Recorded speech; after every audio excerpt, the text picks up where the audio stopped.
How the left is using death to fight climate change. We are highlighting one hero of the week up in Oregon, and we're going to talk about President Trump's review of the Smithsonian museums. All of that and more today on 10 Minute Drill. Everybody get up, get up. The story of America is the story of an adventure.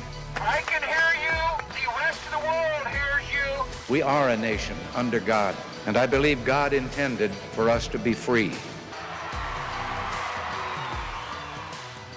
One theme we've talked about quite a bit on 10 Minute Drill is how climate activists have cut corners on things like the science or their own political strategy in an effort to get more people to believe in the hysteria around climate change. A recent example of that, you might remember the story of a woman from Washington who died while driving her car, and her family was suing 7 oil and gas companies, blaming them for climate change causing her death due to overheat and exhaustion.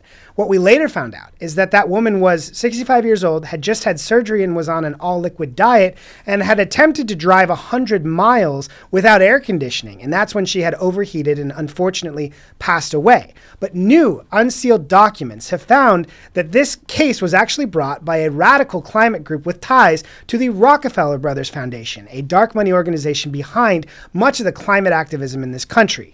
The Washington Free Beacon reports a first-of-its-kind lawsuit seeks wrongful death climate damages from oil companies. Sealed court docs show a Rockefeller Fund group is steering it.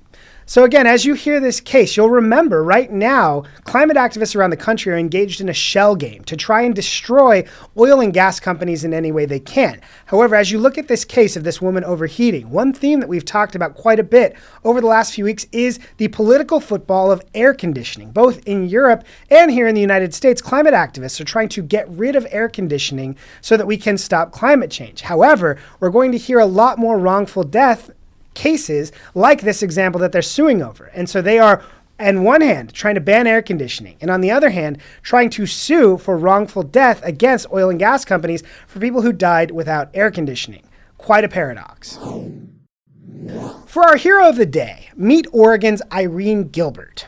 ProPublica writes how one Oregon activist is using a decades-old liberal policy to stall green energy projects in rural areas. In the 1970s, liberals in Oregon designed a very complex system for getting new energy projects approved because they were against massive developments in nuclear energy. Now, this woman, Irene Gilbert, is using that same process to sue and file complaints against massive projects for solar and wind farms in Oregon. Now, a 76-year-old retired state employee, former gun store owner, and avid elk hunter from La Grande, Oregon, is spending her time filing countless complaints and lawsuits to stop wind and solar farms from flattening rural areas and farmland. The left's fight against Irene Gilbert is the latest reminder that the climate movement and the environmental movement are no longer aligned, because the climate movement is willing to destroy the environment if it will help them save the climate. And if that sentence sounds incredibly stupid to you, you are not alone. The White House announced that they would be reviewing the exhibits at the Smithsonian museums ahead of the 250th anniversary celebration of America's founding. One reason for that likely came from our friend Bethany Mandel's op-ed in foxnews.com. Why are major museums pushing climate change instead of celebrating the spirit of America? On a sweltering day recently, I found myself in need of an indoor activity for me and my 6 kids.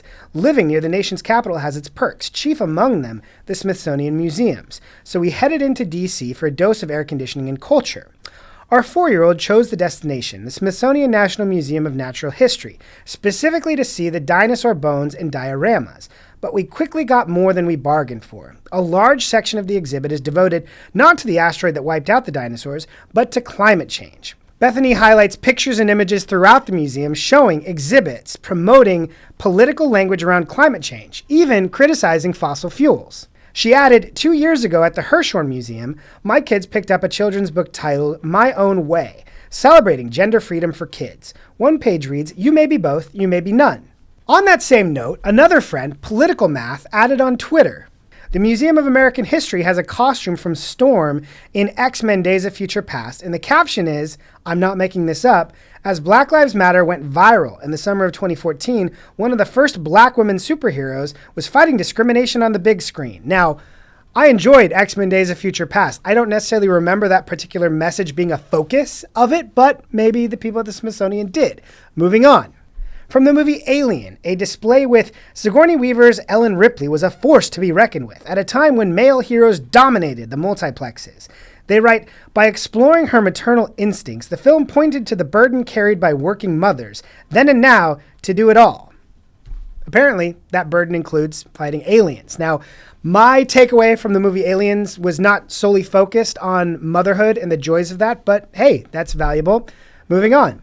Indiana Jones, however, was a traditional scene-stealing stoic white male with confident righteousness. It would be interesting to go back and see how many of those exhibits were written in the raging years of 2020 to 2022 when everything was viewed through a very divisive race-gender lens. But I think as the Trump administration and the Smithsonian team review these exhibits, it'll be great to find the opportunities to highlight what makes America great, not necessarily what divides us. That is all the time we had for today's special Wednesday episode of 10 Minute Drill. Please join us again tomorrow for our full 10 minutes. Thanks so much. See you next time.